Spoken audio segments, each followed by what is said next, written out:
שלום לכם תלמידים ומורים מבתי ספר בארצות הברית. לפני שנתחיל אני רוצה להודות לכל מי שתמך בנו והיה שותף לפרויקט המקסים הזה של עולם שלם מבית ראשית ירושלים. אז תודה למכללת ליפשיץ ותודה למשרד התפוצות, להרצוג וליונייטד.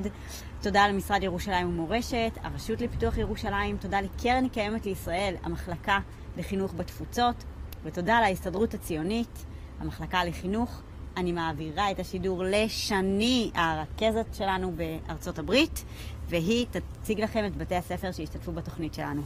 בבקשה. Hello everyone, my name is Shani and I'm the new U.S. coordinator in Olam Shalem. I want to say thank you for joining us to the live streaming tour today and those who will join us later. I'm going to read out all the schools that joined us. Mizrahi School in Cleveland, Hillel Yeshiva in New Jersey, the Hebrew Academy of New Jersey, Ben Porat Yosef also in New Jersey, the Jewish Technology in Brooklyn, New York, Yeshiva University Center for Israel Studies in Detroit, Kushnir in New Jersey, Akiva Yavne Academy in Dallas, Solomon Schechter Academy in Montreal, Rivka and Sheikh Hillel Community School in Florida, USA. I'm gonna give the stage to our tour guide. I will first introduce myself. My name is Moshe Daniel Rothberg. And before we get started, first of all, I want to thank you for tuning in for the Olam Shalem tour.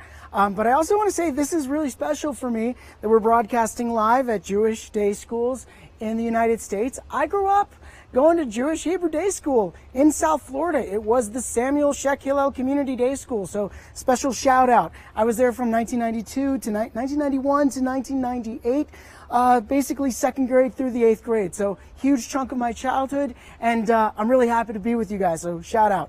Okay, beginning. Let's start with the big picture. We're in Jerusalem right now, and I'll show you a broad map of where we are. Here is the old city with the famous Western Wall. Okay, but where we are going, we are checking out this area just outside of the old city. It's one of the areas where the first buildings and neighborhoods were being built when people were actually leaving the walls of the old city. And to zoom in just a little bit on where we are right now, we are right here. That is right over here at the Museum of Underground Prisoners. Now, what are these underground prisoners? What are we talking about here? So I want to go back.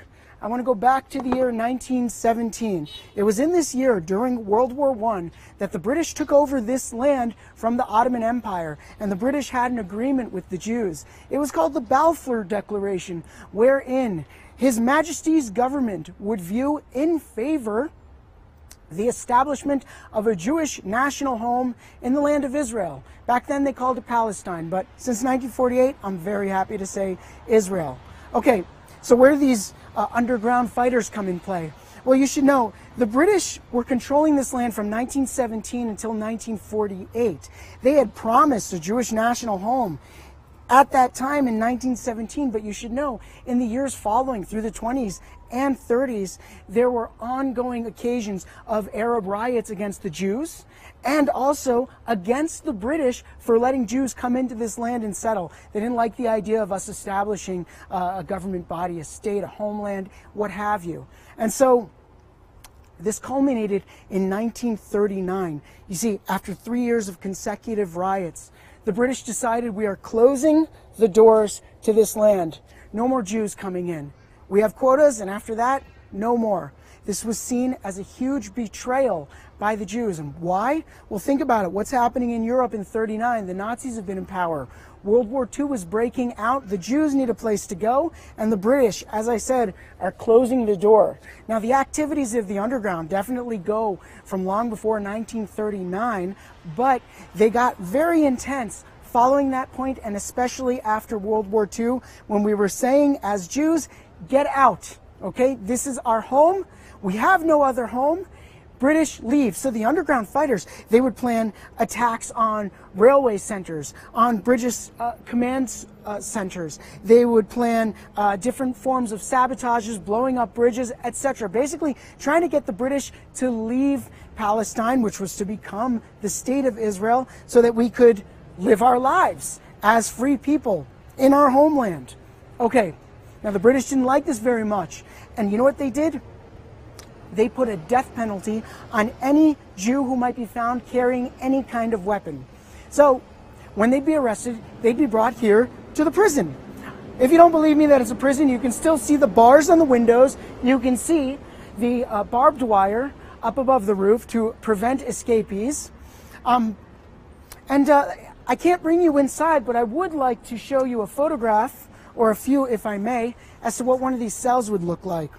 Not a very comfortable place to live. What you would see, basically, very flat, no furniture except for one tiny little table, maybe a few places to hang a coat or something, and these little mats on the floors that would serve the purpose for a bed. So that's where they spent most of their day in their cell, and maybe for a little bit of recreation, they might be able to go to the yard for some exercise. Yep, they don't even have grass, but hey, at least there's sunshine. They're not limited from that. But you see, they did receive morale boosting from one man. His name was Rabbi Aryeh Levine. Okay, he was known as the father of the prisoners. You're going to see a video about him, so I won't talk about him very much. But suffice it to say that among other acts of chesed, kindness that he would do for the residents of Jerusalem, he would come every Shabbat to visit the underground fighters and sing Shabbat songs with them and just generally boost their morale. Now, I have a question for you guys. Okay? There were 2 underground fighters who were imprisoned here. And they go down in history as Zionist legends. This is one of your questions. You're going to have to remember their names. It is Meir Feinstein and Moshe Barzani. Meir Feinstein was arrested by the British after being wounded in a quasi-successful raid on the Jerusalem train station. Moshe Barzani was caught with a grenade in his pocket on his way to carry out a mission.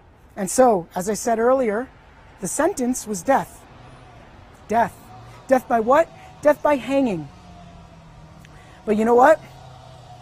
The Jews have taken enough of the persecution from living in lands scattered all across the world. Now we're in our own homeland, and we're not going to take the oppression of foreign rule lying down. So what did they do? Well, on a regular basis, carts of oranges would come in as food for the prisoners. So what they did was they smuggled a grenade in through a hollowed out orange skin, if you can see that. Their plan was when they were brought to be hung in the room of the gallows, they would detonate the grenade, killing themselves and also the British executioners and whomever else might be in attendance. And so the story goes, they catch word that a rabbi, not unlike Aryeh Levine, but a rabbi was going to be present at their execution to at least give them some spiritual, moral support. And so when they found out about this, they decided, well, they can't detonate the grenade, killing themselves and the rabbi. So they decided the night before what they would do is they would take the grenade, hug one another, and in their embrace, detonate the grenade. And that's how their ways ended. Now, there are moral questions concerned with the act of suicide is, of course, halacha. But putting it aside, I want to point out the resolve that this shows of this new Jewish spirit. When we were living on foreign lands, we were subject to their rules, and often their rules weren't so nice. We don't have to go very far back. I can talk about the Holocaust, but I can go many years before that. Pogroms, crusades, etc., etc. The new Jew isn't going to take the foreign rule in his ancestral homeland lying down. And so this story goes down in Zionist history and really Zionist legend. And this is the place where it all happened. Up next, you're going to see a video about this very warm-hearted Rabbi Aryeh Levine. And so what I want to do is leave you to see that. But remember the question, what were the names of the 2 underground fighters who committed suicide?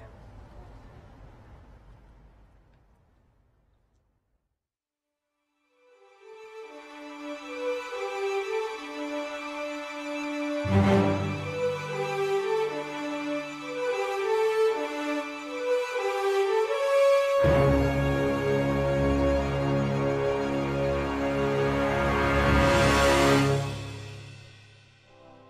years ago, Great Britain ruled the land of Israel. During those years, there was a growth in Jewish settlement, and Jews in Israel looked forward to living in an independent country of their own. There is a ray of light wandering the streets of Jerusalem. It illuminates the darkness. The need for it grows as the darkness deepens. This ray of light was Rabbi Aryeh Levin. Rabbi Aryeh Levin was a short man with kind eyes and a huge heart, who made it his mission to love all human beings. Inside his coat, his wife had sewn a secret pocket so the secret should not be discovered. The house of the Levin family in the Mishkenot Israel neighborhood of Jerusalem was rather small and narrow. It had only 2 small rooms for Rabbi Aryeh, his wife Hannah, and their children. My name is Binyamin Benji Levin. My father was the oldest son of Rabbi Aryeh Levin, the tzaddik of Yerushalayim. After my bar mitzvah, I went for the first time to Jerusalem and lived with my grandfather in his little room, which was an experience that I will never forget my entire life. The people that came into his little room to visit with him spanned the entire gamut of Israeli society, from the most religious to the most secular, and everyone was welcomed in his home. Every morning, Rabbi Aryeh would go to work. Pacing quickly on his way to Talmud, Hora Etz Haim, he would hold on to the corner of his coat with his hand, as though he were keeping a secret at bay. In the yeshiva that where he worked, he was in charge of the students. My grandfather's room in this yeshiva, in this academy, was the worst room in the entire building. It was a room under the steps, like Harry Potter. My grandfather called my father and said, "Look at this scene before you. What do you see?" He said, "I see boys running back to class after the recess." And then he said to my father, "You know what I see? I see that boy over there has torn trousers. He doesn't have any money to buy a decent pair of trousers." Next few days, he made sure that a tailor came and made him a pair of trousers. He said, "Do you see that boy over there? He doesn't even have what to eat."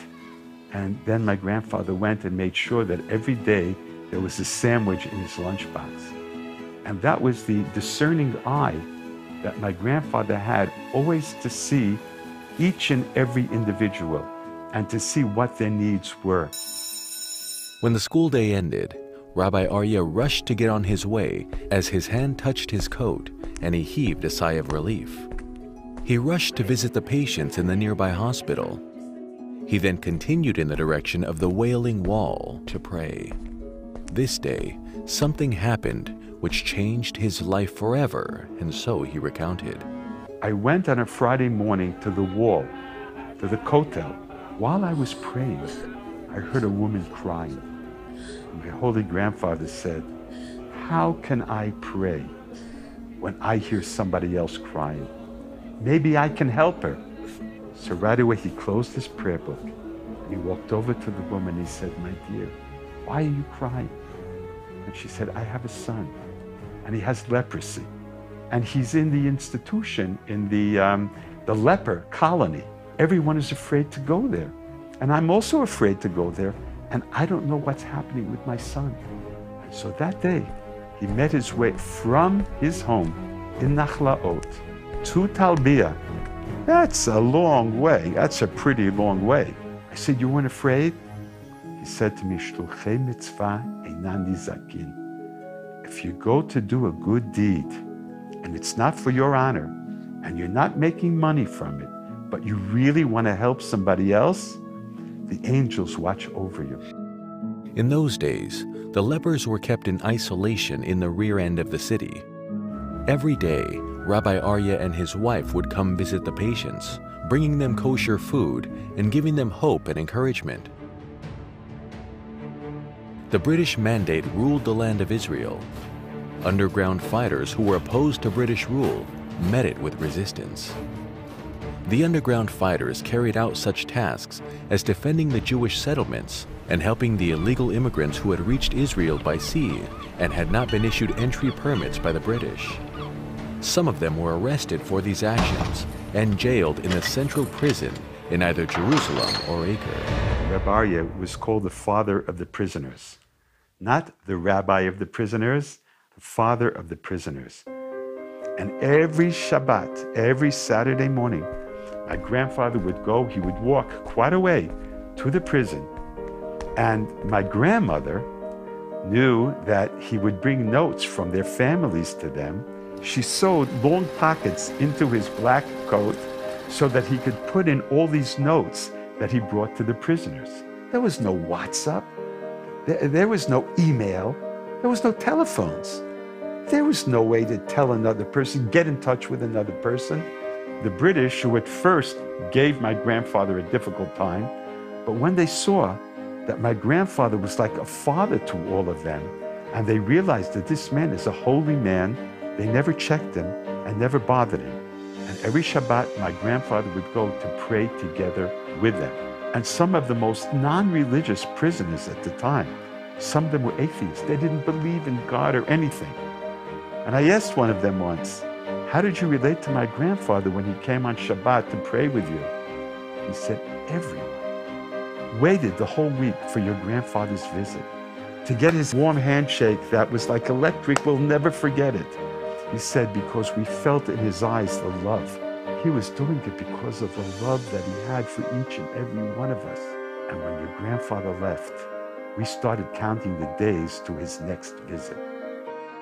Meanwhile, the British had left.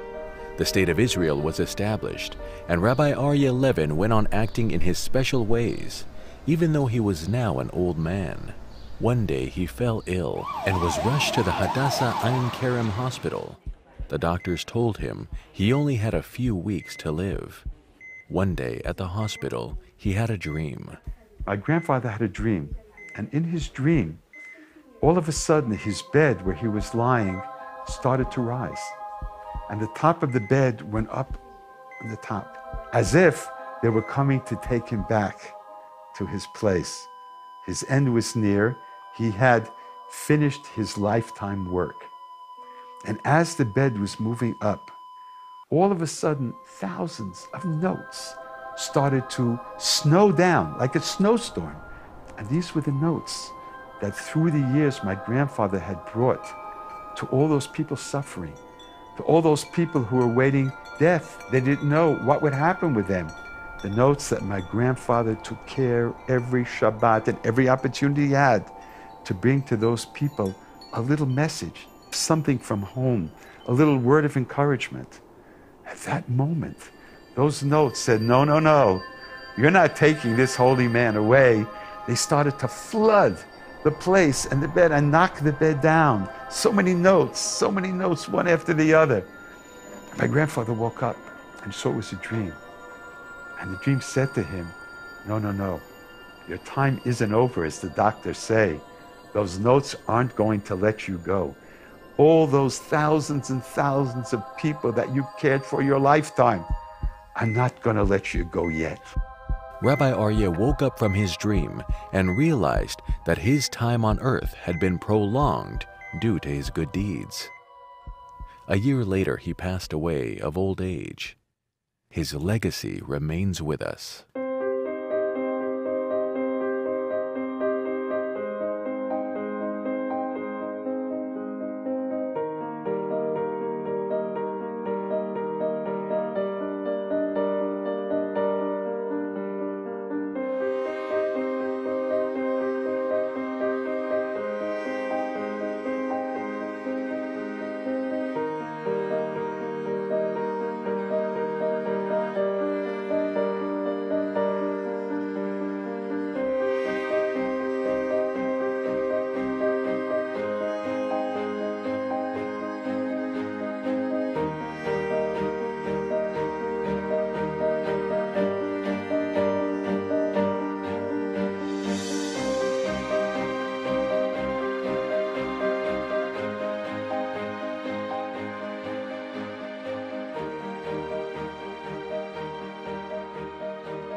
Okay, guys, we are now at our second site.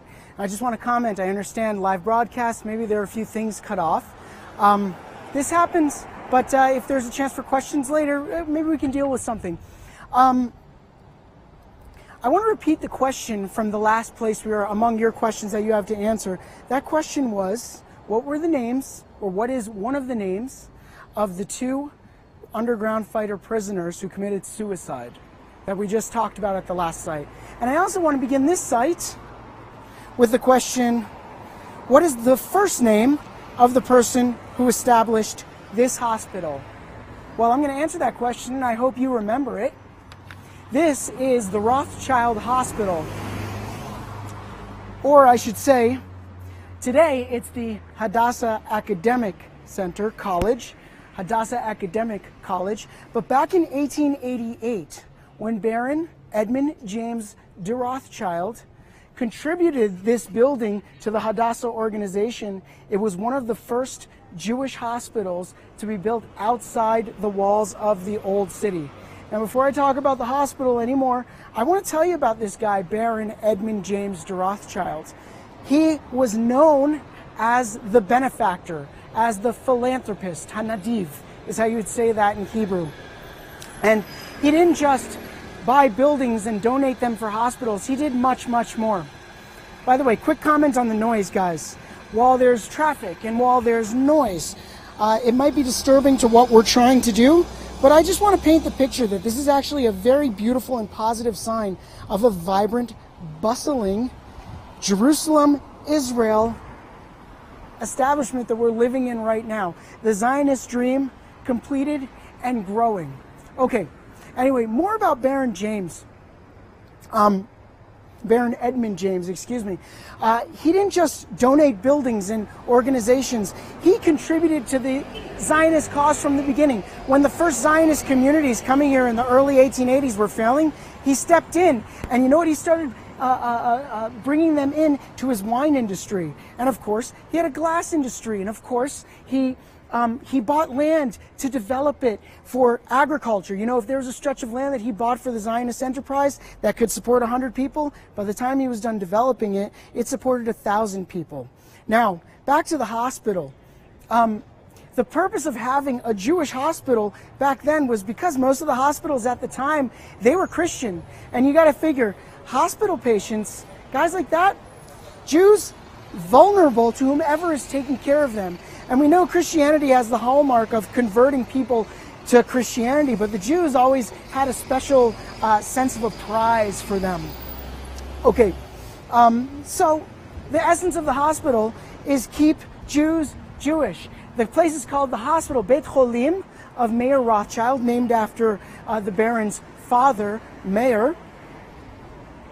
This served as the hospital of Hadassah until 1939, and today, again, the Hadassah Academic College. All right, quick thing, I know it's far off, it's only a couple of years, but if you're future bound and college bound, you might want to consider this place, guys. If you want to do a few years in Israel, you can get degrees in the areas of business, healthcare, and other science-based careers.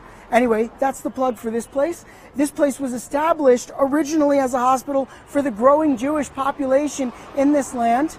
And I want to send you guys now to watch a video about this growing population, the builders of this land, from a bird's eye view.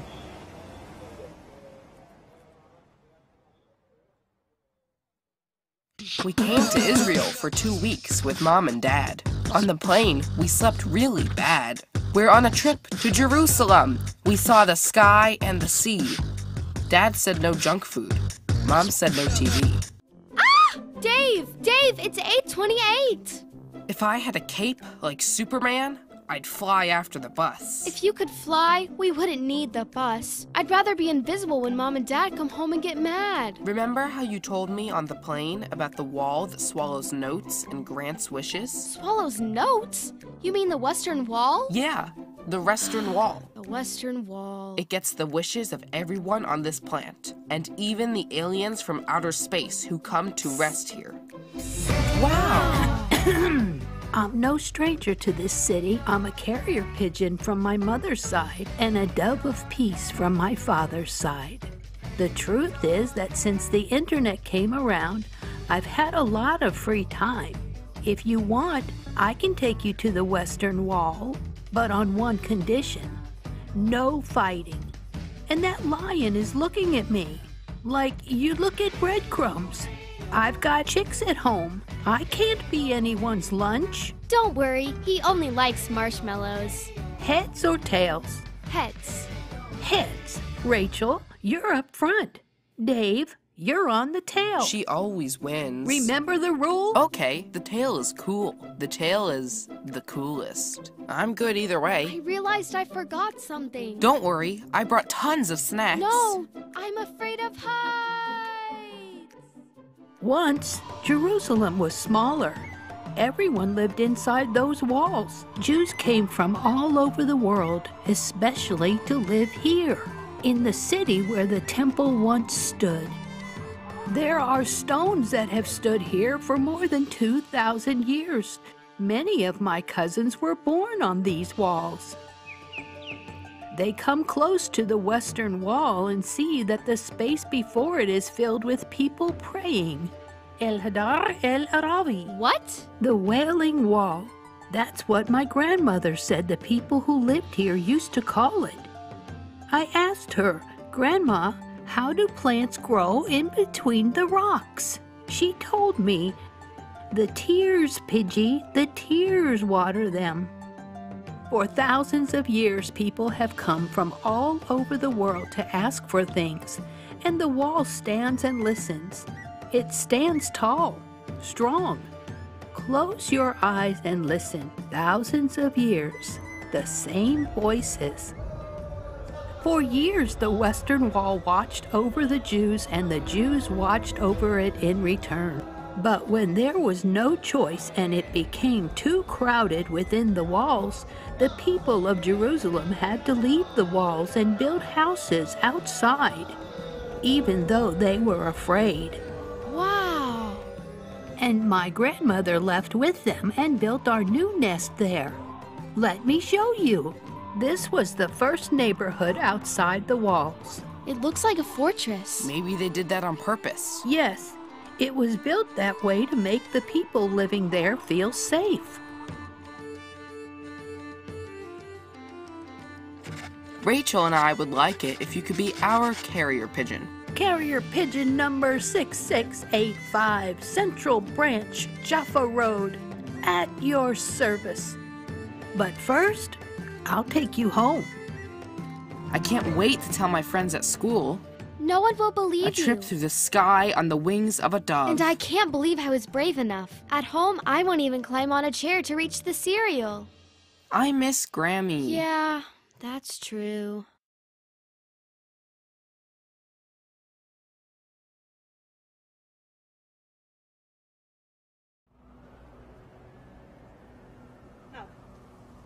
Hey guys, we are now at our third site. We're at Beit Ticho, or Tycho House, depending on how you want to call it. Are you ready for your third question? Here it is. What medium did Anna Tycho create in? What medium did Anna Tycho create in? I'm going to slip that in. But first, who's Anna Tycho? Well, let me tell you about two people. I want to tell you about Anna and Abraham Tycho. They came here from Austria back in 1912. Now, Avraham Tycho was an eye doctor, and so he opened up an eye clinic. In fact, I just want to point out the sign that was up in the house when this house was the clinic. Beit Cholim Lecholei Einayim, hospital for those of, to translate directly, sick eyes. And it says Dr. Tycho, right? Dr. Tycho. Now, this hospital, he was an ophthalmologist not just for the wealthy who could afford private medicine. No, he was an ophthalmologist for everybody. So those who could afford medical care for their eyes, those who could not afford medical care for their eyes, they were able to come here and get treatment so that they could see. These are part of the acts of chesed that were involved in some of the builders of what became the institutions of the state of Israel. Now, in 1916, Dr. Avraham Tycho was exiled from Jerusalem. He ended up going up to Damascus, where he was conscripted, drafted into the Austro-Hungarian army, where he served as a medic. He came back a few years later in 1919 after World War I was gone. This land had changed administration from Ottoman Turkish to British. And as I said, you might have missed this in the previous video, but the British had put out the Balfour Declaration, basically saying that His Majesty's government viewed with favor the establishment of a Jewish national home in the land of Israel. Okay. So he comes back here in 1919 and he establishes his medical practice, caring for all walks of life of everybody. Eventually, they moved here. And Anna, during this time, well, I should say, back when she was with Avraham as an eye doctor and up in Syria prior and during the war, she served as a nurse. But later on in life, she became a world-renowned artist. Winner of the Israel Prize. She is known for drawing making portraits, drawing landscapes. Particularly, she would draw the hills of Judea with olive trees all about them. And I just want to say this, you know, she was a fervent supporter of the Zionist enterprise, that is, Jews from all over the world coming back to the land of Israel, coming back to their national homeland for our national rebirth as the nation of Israel. And, you know, her drawing of olive trees is quite apropos for the Jewish people. What are we talking about? Well, an olive gives forth its best, its oil, when it is pressed. It's almost like a metaphor for the Jews. Look at our history. How much have we been through for the last 2,000 years? Prior to that, specifically in the last century, we've definitely been pressed, to say the least. But we can see in the state of Israel, and we can see in the people who were laying the foundations of such a state in the pre-state days, we can see how that pressure of the Jews of olives has led to continuously flowing olive oil.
Hey guys, we're now at the house of Rav Kook, and as is typical for each site, I want to ask you guys a question.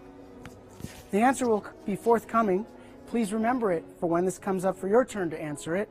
What sort of school did Rav Kook attend as a child? What sort of school did Rav Kook attend as a child? First, a quick overview. Rav Kook is known as the father of religious Zionism. Okay, what am I talking about? Well, Zionism started in Eastern Europe as a secular form of nationalism. The idea was that as different nations prior and during World War I were saying, hey, we want our own nation. We shouldn't be living under the empires of these people who aren't just like us. The Jews have their own special brand, Zionism. The idea is we all come to the Holy Land, we establish our state, yes, and the place is alive, the place is kicking, by the way. People going in and out. Good signs, good stuff. But the Zionism is, the idea is, hey, we're Jews, common people, common history. Let's go to our ancestral homeland and let's make life happen. Now, let me talk about Rav Kook. You see, he grew up in northeastern Europe, Latvia. It was part of the Russian Empire at the time. Rav Kook came from a line of leaders of Jewish communities in this area of Europe, in Latvia. And of course, he was sent to study in yeshiva. Yeshiva. What's yeshiva? Well, the word means either sitting or coming together. Well, coming together and sitting to do what? To learn Torah. So for many years, Rav Kook learned in yeshiva. And what did he do there? Well, of course, he learned Torah, but he also learned how to become a community leader. And he had some functions as a community leader in Europe. But in 1904, he arrived in Jaffa to become the chief rabbi of Jaffa in the Holy Land. And so he served as a leader here in Israel.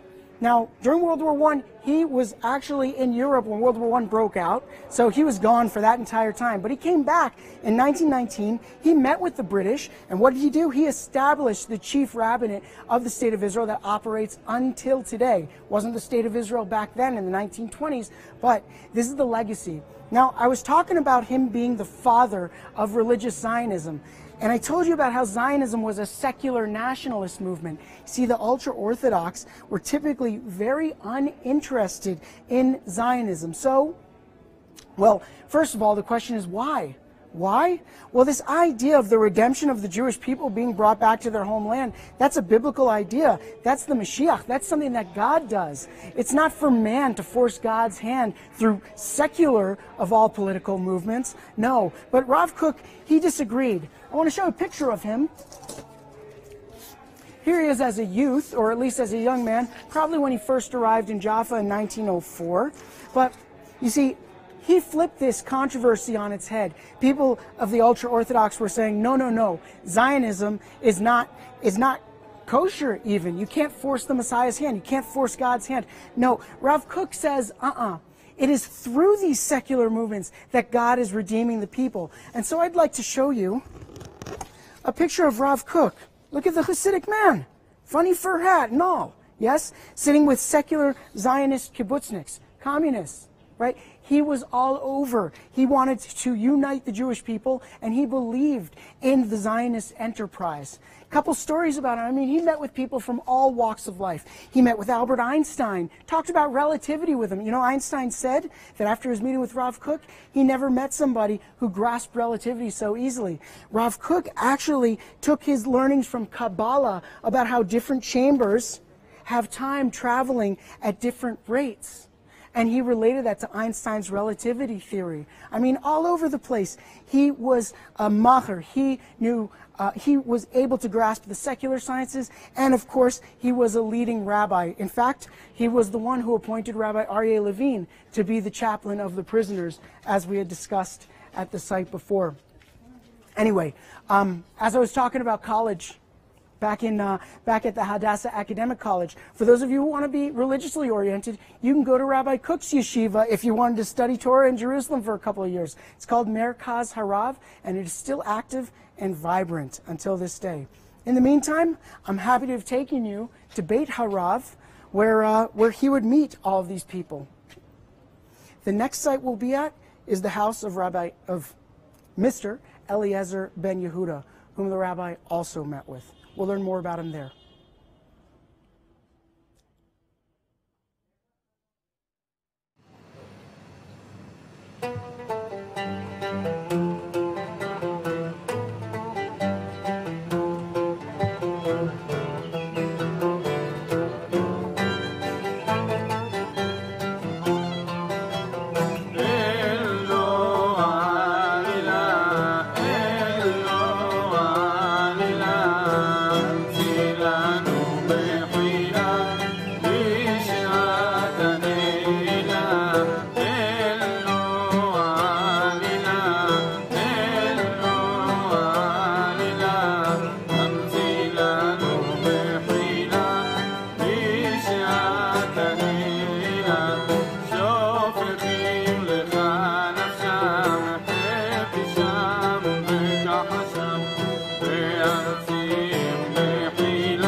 We are now at the house of Eliezer ben Yehuda. And so your question is, Eliezer ben Yehuda's oldest son's name. What was Eliezer ben Yehuda's oldest son's name? Not the name that Eliezer ben Yehuda gave him, but the name that he changed it to. Okay, let's start. Eliezer ben Yehuda, he came to this land in 1881 with a mission. He's going to revive the Hebrew language. And so, he had a son in 1882. His name was Ben Sion, son of Zion. Zion, Jerusalem, the Holy Land, son of Zion. And all he did was speak Hebrew to his son. Okay? And he wouldn't let anybody else speak any other languages to his son. Now, this causes a lonely childhood. Think about it, right? Most kids aren't speaking Hebrew, right? But he has only Hebrew as a language. He was the first native-born Hebrew speaker. Now, his father was pretty overbearing, and so he had his struggles with that. But I'll tell you what, when he grew up, he defined himself in the way he changed his name. He changed his name from Ben Sion to Itamar ben Avi ben Yehuda. Itamar. It was a name that his mother wanted to give him. Ben Avi. Avi is actually an acronym. Aleph, Bet, Yud, or A-B-Y. Ben Avi, Ben Eliezer ben Yehuda. And so while he changed his name and developed his own, how can I say, atzma'ut, his independence, right? He still paid tribute to his father, and he carried on his father's mission.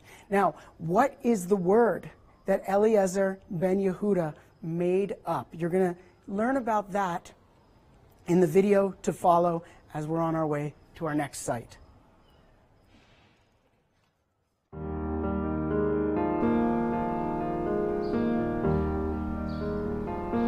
You probably know the word shalom in Hebrew and also Shabbat. But did you know that for 2,000 years, Hebrew was an old language? It was spoken only in prayers and in Torah. Do you want to know when it changed? when Eliezer ben Yehuda arrived.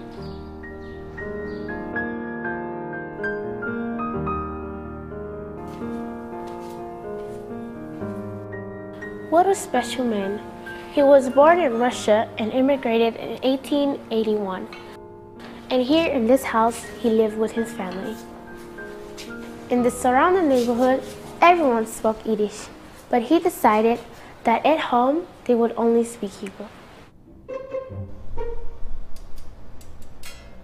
There is a funny story that once on the streets, a cart passed by, and in it, there was a woman who was in labor. And out of pain, she shouted out in Yiddish. And he called from the balcony and shouted, "Hebrew woman, shout out in Hebrew." But what was the problem? Not all the words were in the Bible, so he must have been missing a lot of words. For example, a doll or an ice cream. So he sat down and invented words and wrote a Hebrew dictionary, and also printed a newspaper in Hebrew. After the first Zionist Congress, the meeting where they decided there is a need to find a place for the Jewish nation, there are some Zionist people who agreed with Ben Yehuda and that he needed encouraging. So they donated money so that he could spread the Hebrew language. But what do you think happened? Of course he had some opponents, because not everyone agreed to speak Hebrew. There were ultra-Orthodox Jews who were afraid that now people would disrespect the language of Torah and Talmud because the same language would be used for daily things as well. But Ben Yehuda did not give up. In his room, which is full of books, he sat for days and nights making up new words, and that is how he brought the Hebrew language back to life. And since then in Israel, we speak Hebrew, sing and write in Hebrew, and even dream in Hebrew.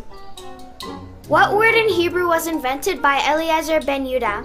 1 Glida, 2 Shemot, 3 Torah, 4 Berashit.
Thanks.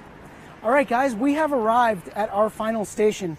I understand we had some technical difficulties earlier, and I understand that you guys need to make it to your next class. But what I want to do is I want to introduce this site. And if I had to choose between this one and the next one, I think this one is far more important. We are standing in front of the home of Helena Kagan. Helena Kagan. Who is Helena Kagan? Well, I could tell you she was the first pediatrician in the land of Israel. Okay. Child doctor, first one in the land of Israel. What's her story? Well, she grew up in Tashkent, Uzbekistan. It was today's Uzbekistan. Back then, well, you know, borders change and countries' names change too. But she was born in Tashkent. In fact, that is our question, and I will bring up the answer later. Where was Helena Kagan born? Okay. Anyway, so she's born in Tashkent, Uzbekistan, and she ends up going to Geneva, Switzerland. What does she do? She ends up studying music, but she also ended up studying medicine and pediatrics. And she was offered a job with the research faculty at the University of Bern where she studied. But you know what? Before she took the job, she went home. She went to go see her dying dad. And what did he tell her when he was on his deathbed? He said, "Go to the land of Israel. You will see the land that the Jews have lost, but have never forgotten about." And so she arrived here with her mother. Here, she lived here. She arrived here with her mother in 1914. She had just finished studying medicine, but she was a young woman, and in the Ottoman Empire, a young woman doctor was never heard of, so they didn't give her a license. So What did she do from then on? Well, for 2 years, 1914 to 1916, she made the bills by practicing nursing. She actually taught nurses. In fact, the Hadassah organization in America sent 2 nurses here for her to teach how to become nurses. But even in her own home where she set up a clinic, she taught young women, Arabs, Jews, it didn't matter, how to be nurses. Her goal was to foster peace, good feelings between the communities, because the fact of the matter is medicine and humanity is humanity. Okay, now what happens? 1916. She is finally allowed to practice as a doctor. She becomes the first pediatrician. Why? Well, remember how Dr. Tico was sent off to Syria and he was conscripted into the army? Yeah, he told her, you can use my clinic. And so she opened up the first pediatrician's clinic ever. 1919, Dr. Tico comes back. He wants his home back. He wants his clinic back. Okay, fine. So she ends up going to the Hadassah College, where we were earlier, the building donated by the Rothschilds. And she opens up what becomes the first pediatrician clinic in that hospital. That's back in 1919. A few years later, she opens up a care center for orphans of the city and children of working mothers. And what was that? That was the start of Tipat Chalav. Tipat Chalav Child Care Services. What did they do? Well, they cared for the poor. They pasteurized milk and made sure that mothers who could not afford milk, could not breastfeed, had pasteurized, clean milk for their children. I want to show you a famous photo. Before the common use of automobiles, this was the donkey that would bring milk from Tipat Chalav, from family to family. And here's a picture of Helena Kagan herself. This was from when she was in Tashkent, prior to coming to the land of Israel. Here she is, after she has established Tipat Chalav and so many pediatrician clinics throughout the country. And here is one more picture. This is the Tipat Chalav factory, where they are pasteurizing the milk and getting it ready for all the needy families who would need it. This chesed is what it's called. This mesirut nefesh is what it is called. Mesirut nefesh, the giving over of one's soul or one's life essence to the Zionist cause. It can be done in different ways. We learned about it through the underground fighters at the Underground Prisoners Museum. We learned about it through the financial donations of the Baron Rothschild. We learned about it through the Moser Nefesh of Eliezer ben Yehuda, his dedication and his son following that dedication to make sure that Hebrew would be the commonly spoken tongue of this country. And of course, finally, we find it in Helena Kagan. Okay. Now our last stop, which we were going to see, I want to reveal the question to you right now. What is the name of the last stop of the tour? Well, that is Bikur Cholim. Bikur Cholim, it means visiting of the sick. And really to tie Bikur Cholim in to this site right here, to the legacy of Helena Kagan, well, in 1939, she was called to establish the first pediatric center in that hospital, Bikur Cholim, as well. And I want to finish up with one comment before we make thank yous and such. These hospitals that were outside, Bikur Cholim, Hadassah, Miskav Ledach, another one that was for the Sephardi community. These hospitals were there to keep Jews Jewish, so that we wouldn't fall prey to the well-meaning but ill-fated practices of Christians who would want to see us lose our identity. The Zionist entity, what makes a nation a nation? Well, common history, common culture, homeland. Well, what is our common history and culture? Judaism. And part of that culture is our homeland, the land of Israel. If we lose our Jewish identities, everything that's knit into it comes unraveling. Guys, it's a beautiful thing to be a Jew. Stay Jewish. I'm so glad I got to spend this time with you. We want to make a couple of thank yous, but I want to give a specific thank you. It was exciting for me to be speaking to all of these schools, these Hebrew Day schools throughout the United States and North America, right? I want to give a special shout out to the Samuel Sheck Hillel Community Day School. I, as Marcus Rothberg, a student there from 1991 to 1998, feel that this tour has been somewhat of a homecoming. So, again, I want to say thank you, and I want to allow all the other thank yous to be made. Thank you, Moshe. My pleasure. It's such a great tour, and thank you for all of you back in the schools for joining us and staying with us till the end. You can use the link and watch the whole tour again. Send it to other teachers. Bye-bye for now. Lovely day. Bye, guys. God bless.